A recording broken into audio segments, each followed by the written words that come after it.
Na, na, na, na, na, na, na, na, na, na, na, na.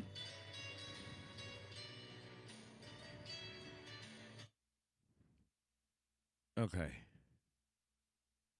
So,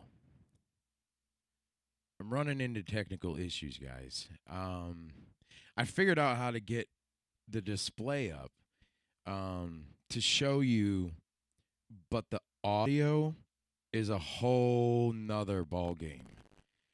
Um, I need to be able to show you the audio, and as I was going across OBS, there was a section in there where it says that you could capture the audio of the screen or the window that you're in. So I thought, boom, there you go. You know, you'd have it. We're gonna go through some takeaways, just to kind of make things, you know, right. And yeah, I don't know if we're sharing the screen yet. This section isn't available yet.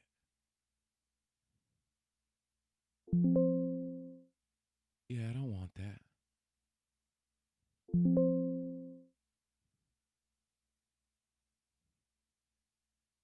Yeah, why did it do that?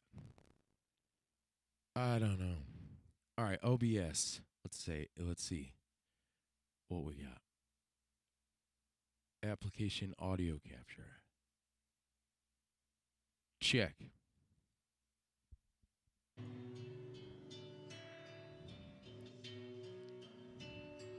Did we get it?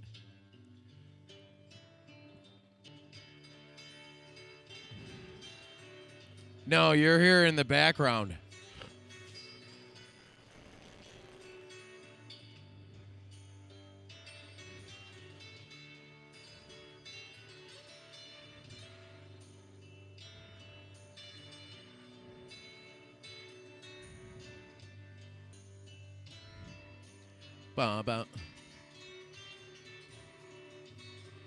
All right.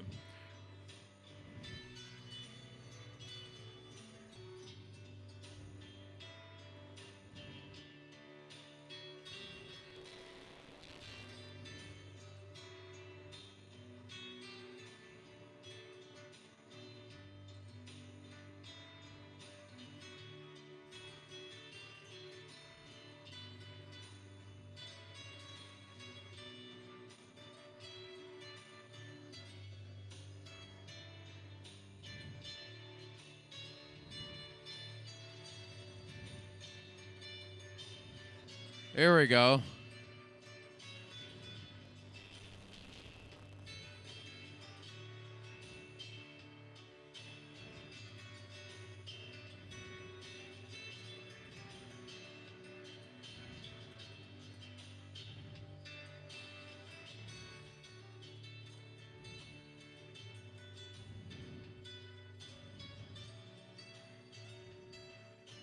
Blah blah blah blah blah blah blah blah blah blah blah. All right. Okay.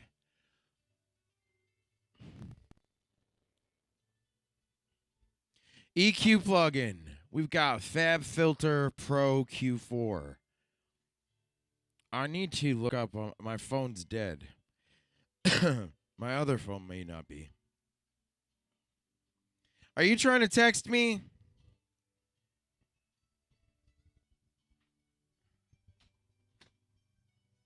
Kitty. Kitty's going along for the ride. Hey, Kitty.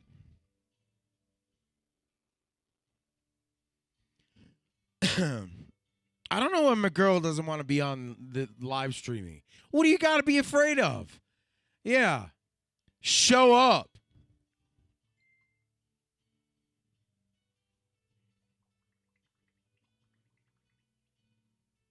I'm not afraid of you.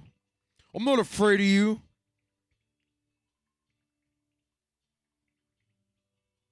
All right, enough hearts.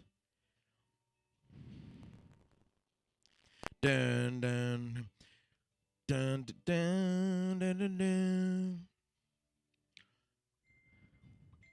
Stop.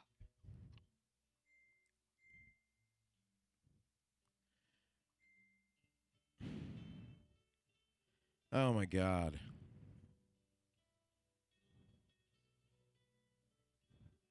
Ladies and gentlemen, I'm sorry. Your teacher like lost it.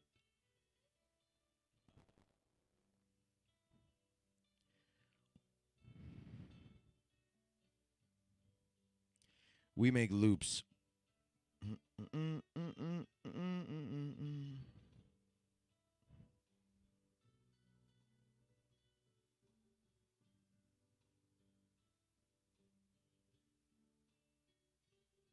There we go.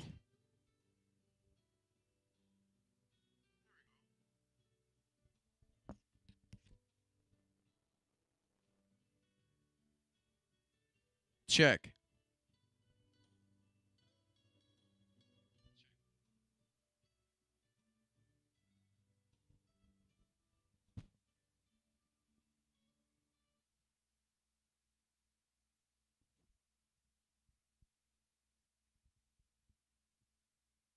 Can you hear me? I think you can. You should be able to.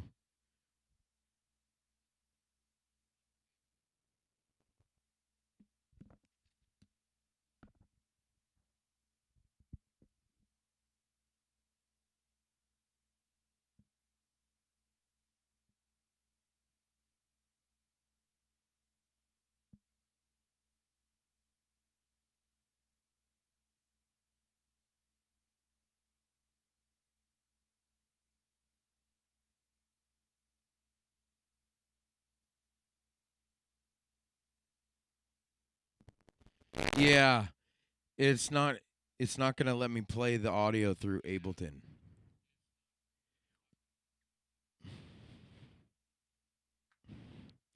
Yeah, it's not capturing it.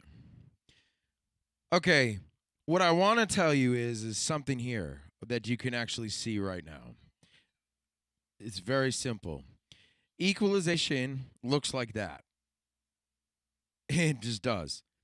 All right, when things are mastered and things are pushed to a certain limit, right? There's only a few spots where there's resonant frequencies. You see those little markers up there, right?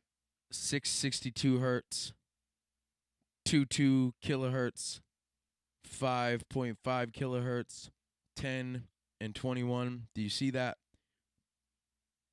Those are markers showing where there could be a problem spot. ProQ has the ability to do this very efficiently. So EQ is a way to take your track, mix it correctly, so that each instrument falls into the frequency spectrum properly. Okay? If you do that, right, you can effectively level and equal out your music. You don't want low energy, a lot of low energy, because it'll be muddy. There's a lot of terms that they use to describe music, guys. Okay? But there's some key takeaways.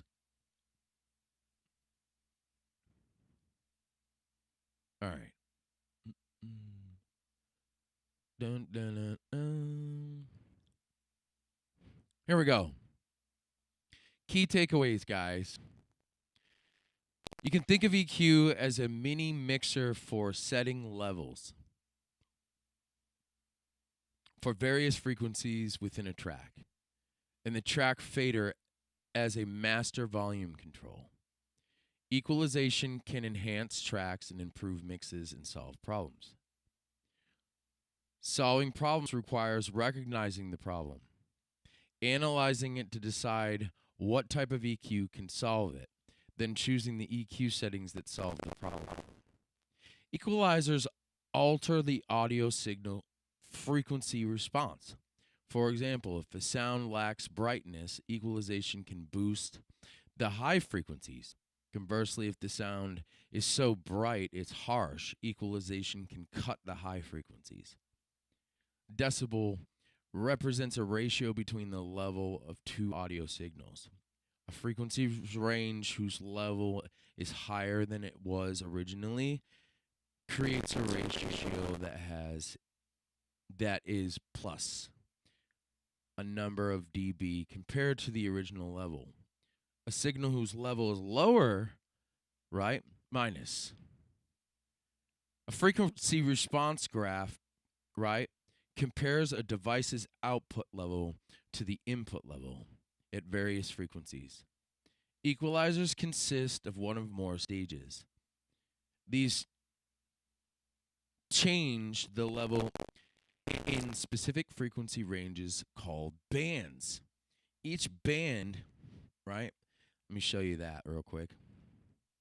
Each band, right? Here's just an idea. Okay. You see how when I drop that particular marker,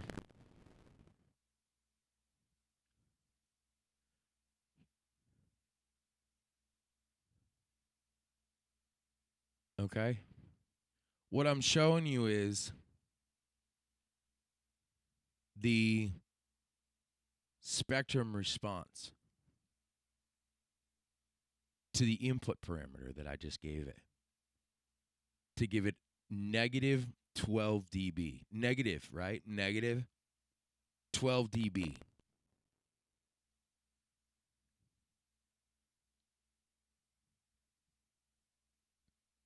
But it's only showing in that range of the Q.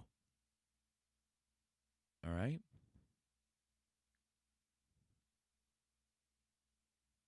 Is there too much high or low energy?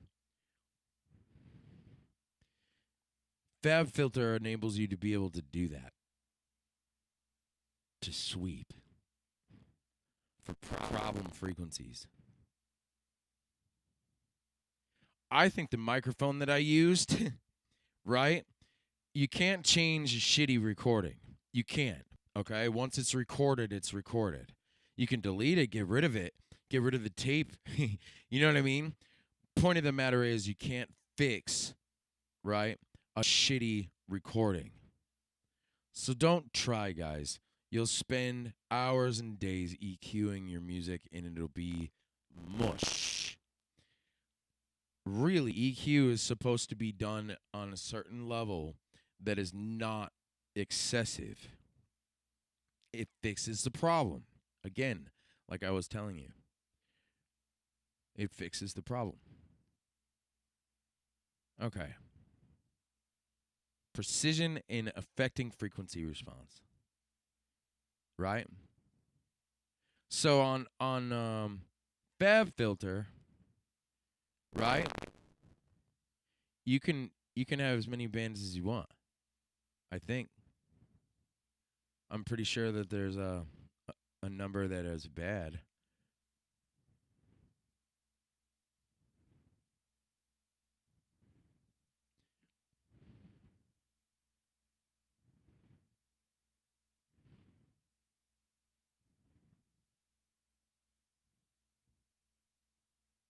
There was some high gain energy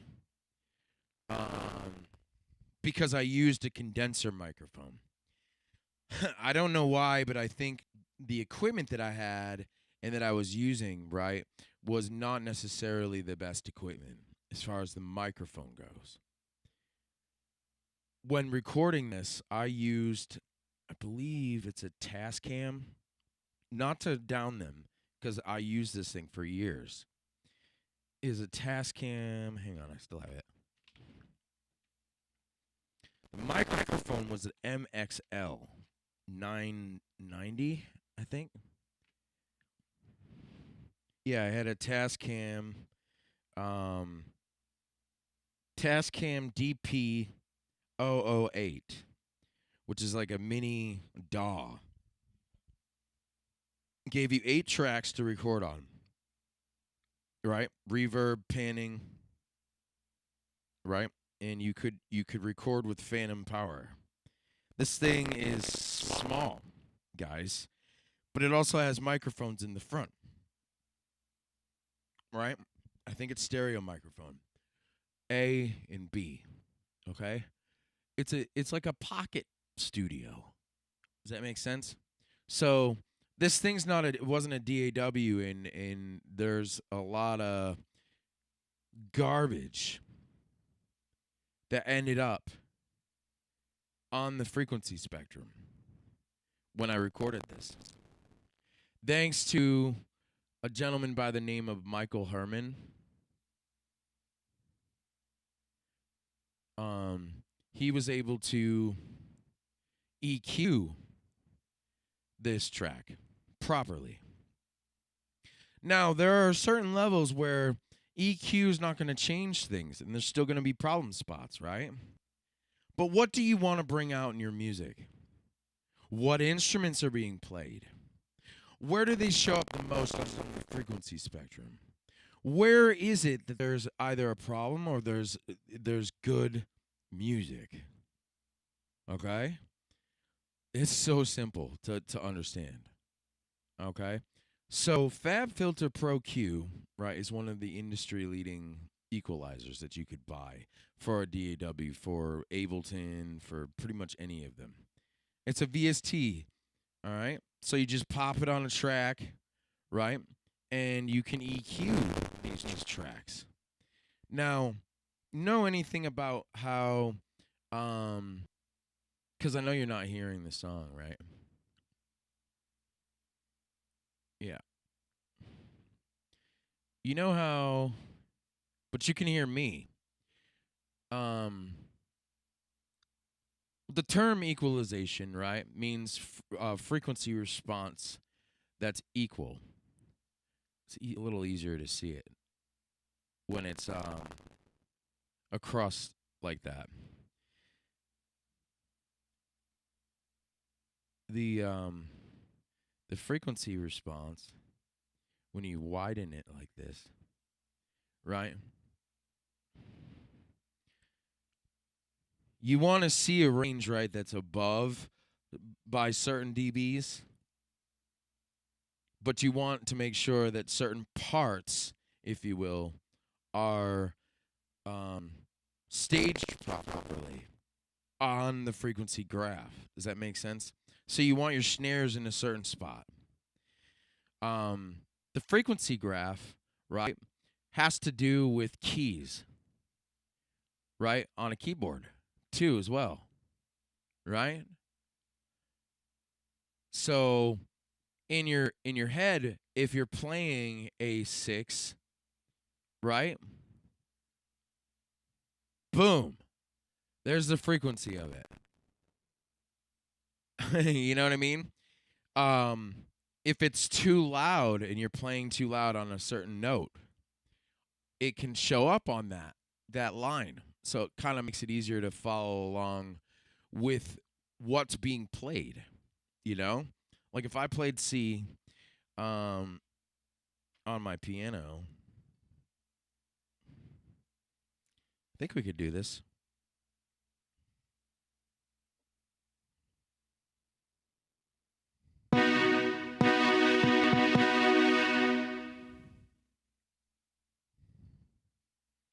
Oh. There we go.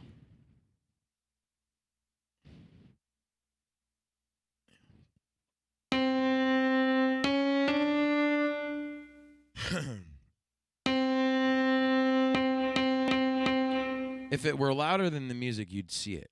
You'd see that C mark, right, show up, right, as a marker, and it would be at that same spot. So, Pro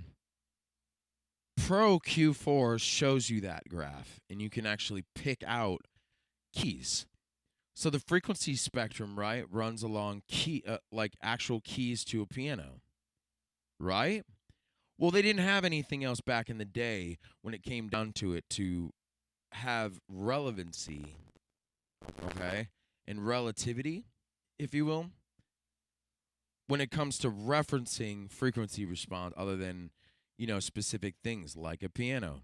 A piano, is from left to right, plays uh, bass to high frequency. Bass to you know, your high C. Point of the matter is that you're going to see things show up on a graph that way too as well. If you're in tune, if your guitar is out of tune or your instrument is out of tune, it's not going to play on that level because it's not relative. It's not relative that the instrument is actually playing that high C note. It's just a little off. Okay? So your problem could be high C. Point that I'm trying to make is that if I were to, I'm EQing main, I believe. This is on the main track, which is the output.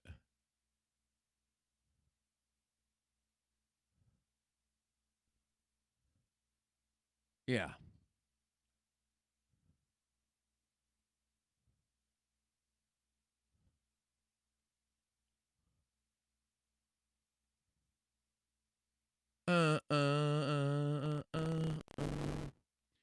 Okay, let's go back to our notes.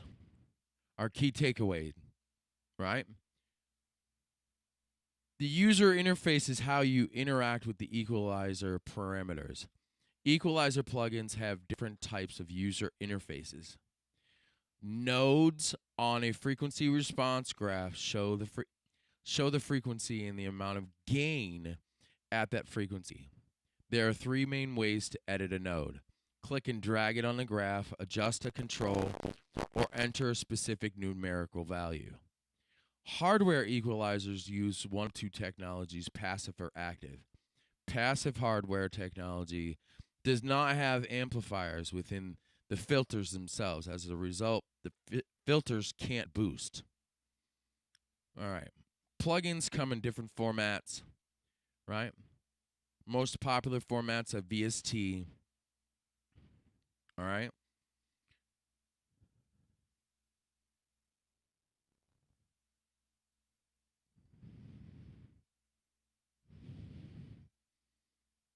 Common EQ band responses. Okay. Parametric. All right. Parametric equalizer.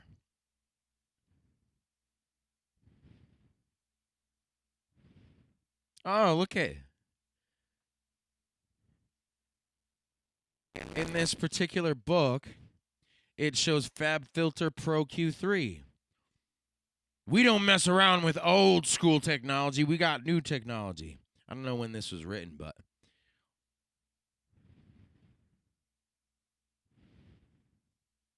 Q or with. This is a good part, right?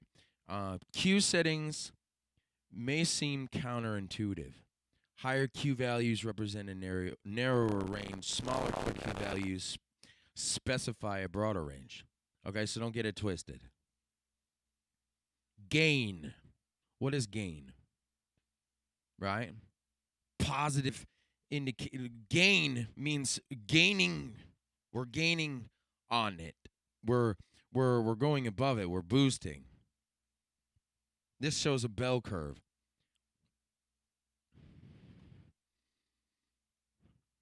Here's another bell curve. 4 dB cut.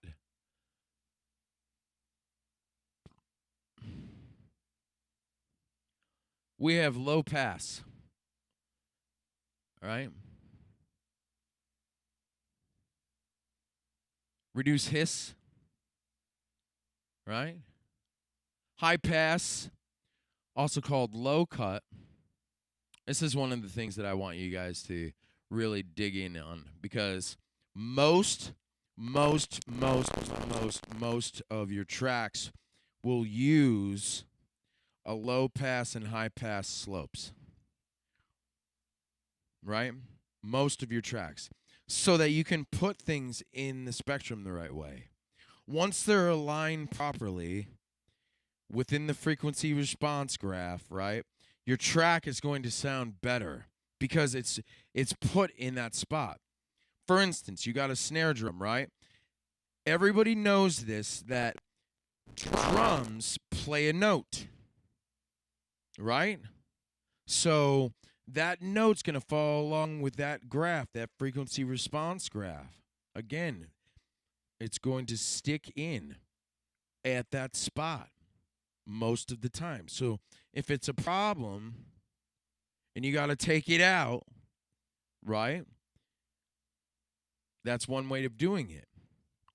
You can lower certain things. Like, let's just say dude recorded his track with too much bass, which is something that a lot of people do, or too much compression, right? It's being squished too hard. You know, there's certain things that you can do with an EQ that'll help further along the track to where it needs to be. Okay? But equalization looks like what I have on that one track. I'm not even going to lie.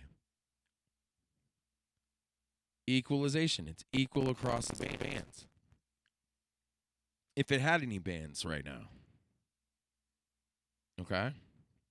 It's got no nodes. We still show problem frequencies, but they're very close. You see how it's showing notes now?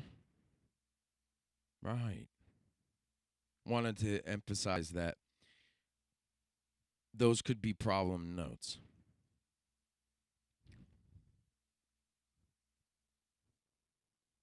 But it could be a note that I'm playing over and over again, so it's going to show up more prominently.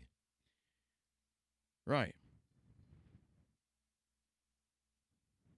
Okay.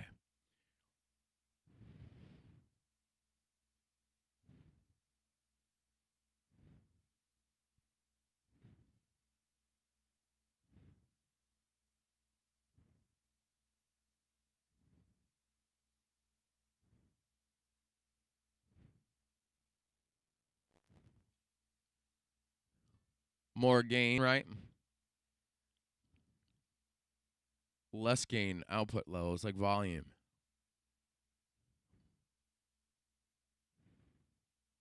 Things drop. Where do you want to play this track? You know what I mean? That's another part too. If everything's equalized, then it's easier to control the volume knob, and it won't mess up your speaker or clip at certain frequencies. Bluetooth speakers are known for this. I actually have a pair that have a really low bass response on its graph. They practically boost it. Now these particular XB100s that I have shake when you put them on the table and you play bass too loud. Literally, they'll rattle, if you will, and it's because it's boosting the frequency. You know, I don't know how else to describe it other than the fact is that low frequency tends to vibrate things a lot. High frequency tends to go through things a lot. I don't know if that's 100% correct or accurate, but high-pitched noises people don't like, right? It's like, F off my head. You know what I mean? And low frequencies is like, woo, you know, oh, I like that. That's cool. I could sit in this guy's car and blow out my hair. You know what I mean? Point of the matter is that you've got certain frequency responses that the human ear responds to. Okay? It either responds to high or low frequency. Now, here's something else that I want you to understand. Your voice, how you talk, you talking, you hearing a particular level of voice, right? They say, oh, you got soprano, alto, tenor, bass, right? As far as ranges go with the human voice, right? So they follow along the spectrum in a certain way, correct? Right? So there's a certain range, certain notes that they can sing and certain notes that they can't sing, right? Let's look at that as a reference point to our understanding of equalization. If you have, okay, a voice, okay, that is a baritone, it's going to be on the lower end of the spectrum, right? And it's his or her voice, right, has a tonal center. Okay, so he can sing between this, and the center of that, right, would be where you'd want to put your node, if you will, okay, to boost vocal, right? You wouldn't want to put it on each individual note that he's singing.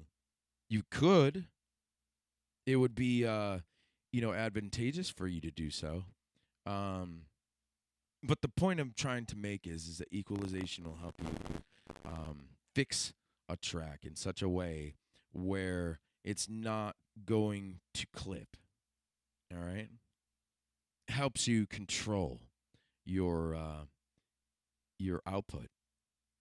Okay, specifically on your output track, um, there almost always will be an equalizer on an output track.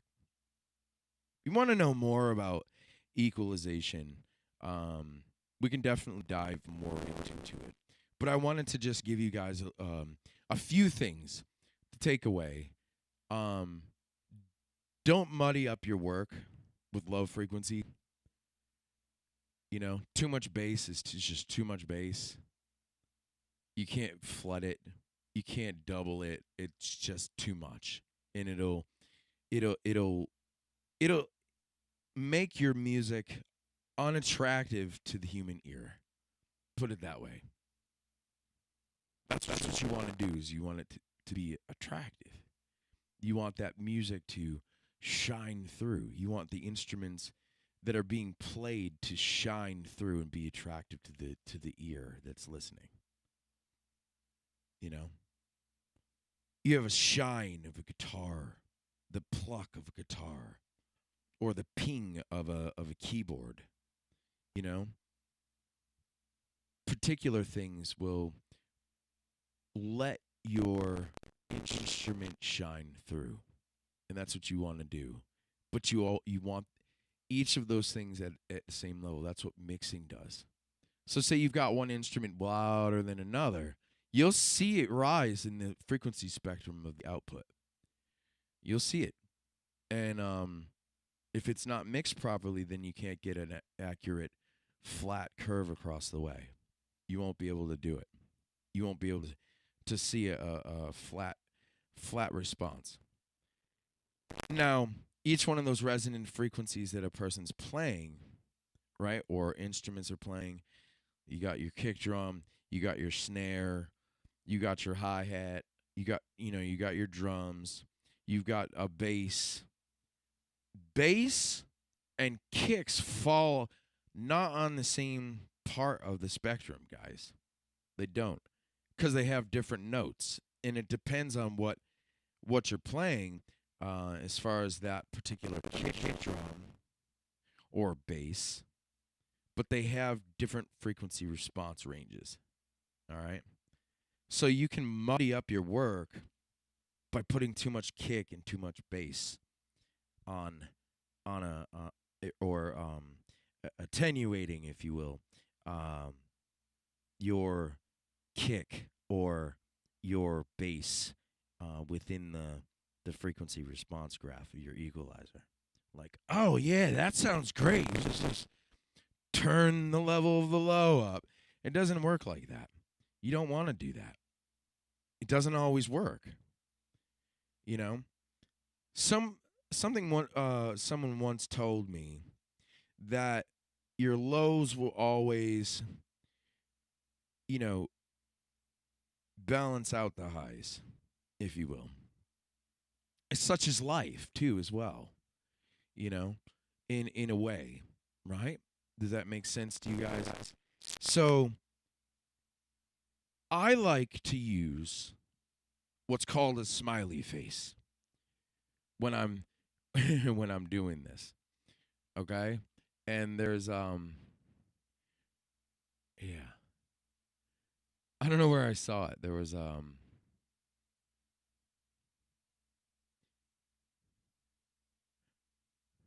where did I see it? There was dun, dun, dun, dun, dun, dun.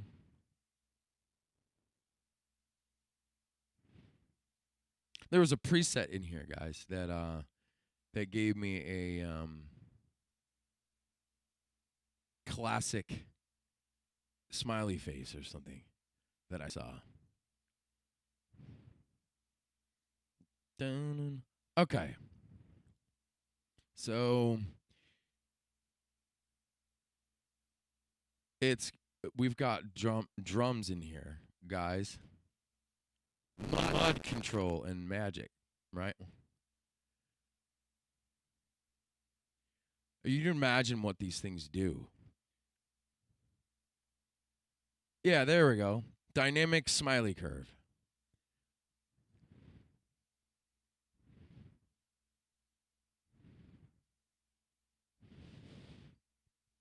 Okay? A smiley curve is good in a in a sense because the middle range, right, where a lot of the energy ends up being, right? Because of your music, the way that you play, where the melody usually lines up, where the keys that you're playing line up, where the sound of your drums and the tuning of your drums line up. All those things can find themselves playing out the right way when you use a smiley face. I like to use it. You know, it's one of those. This would be a smiley, a big old smiley, right? Where you're cutting out a lot of the middle frequencies. Well, what happens is when you do that and you cut out mids, your highs and your lows come up, right? Because they have more room, right? They have more room on the graph. It's theoretical physics that says, when you get rid of certain space, you know, everything else will come around it. Like water. Water is very similar to that. I don't know how else to describe it for you guys, but in a way, your FabFilter Pro Q4 would be probably best for you if you want to equalize anything on any track that you have. It's top of the line technologies. It's about 150 or so for the VST. That's expensive. It's like a piece of equipment just for one little program to equalize your music. But it gives you the tools that you need. That's about all I'm gonna really dive into because we can get really theoretical. But here's what I want you to understand about loopology, guys. Okay? Is that when you make loops, right? And you're playing an instrument over and over and over and over and over again, right? It in looping it will change the frequency response. Okay? Ultimately, in the end, because you're doubling things. So you got to be careful about that. There's resonant frequencies that will tend to show up, and you'll hear a ringing, you'll hear a hiss, or you know what I mean. You'll hear certain things within the loop that aren't supposed to be there. However, if you're smart like me, you use that to your advantage. Right. You use it to your advantage, not to your disadvantage. Okay? So say I want a piano, okay, to be playing more so than a bass, right? I would make it more prominent, the amount of notes that I'm playing on the piano. And I would make the bass notes be less and longer. Okay? It's just an idea as far as loopology goes. Whatever you fill, whatever you put in those spaces, if you will, right? Those 5 spaces when you're using the Boss RC505, whatever you do, whatever you put on those tracks, right, can either hurt or be a benefit to your music. Yeah. Really. Ultimately, in the end. There's no EQ. I don't have an opportunity to EQ things. Okay? However, it does have a setting for EQ, right, on the MK1. And I think it also has a track effect and a input effect on that MK2 as well. I'm not sure, actually. I never looked for it. Yeah, it does. Basically, it gives you low gain and high gain, and that's it. Right? Low mids, high mids, low gain and high gain. Okay, so the parameters are, different. It only gives you a certain amount of opportunity, if you will, to change the frequency response graph of a track by using the effects. Okay? So loopology is not necessarily about equalization. Sometimes it can be about making sure that you double something and you play it again. Like a drone, for instance, is very one note being played over and over and over again.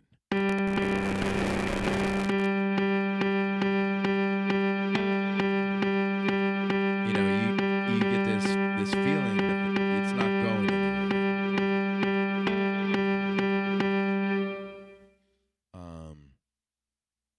If I put everything on that one key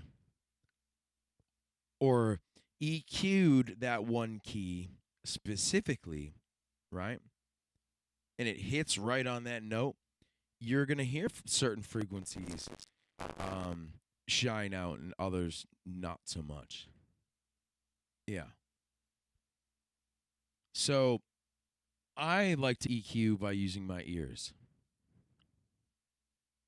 It's really, really fun to equalize your music because, first of all, use what you know, and as far as where those instruments fall and where you hear them, to EQ.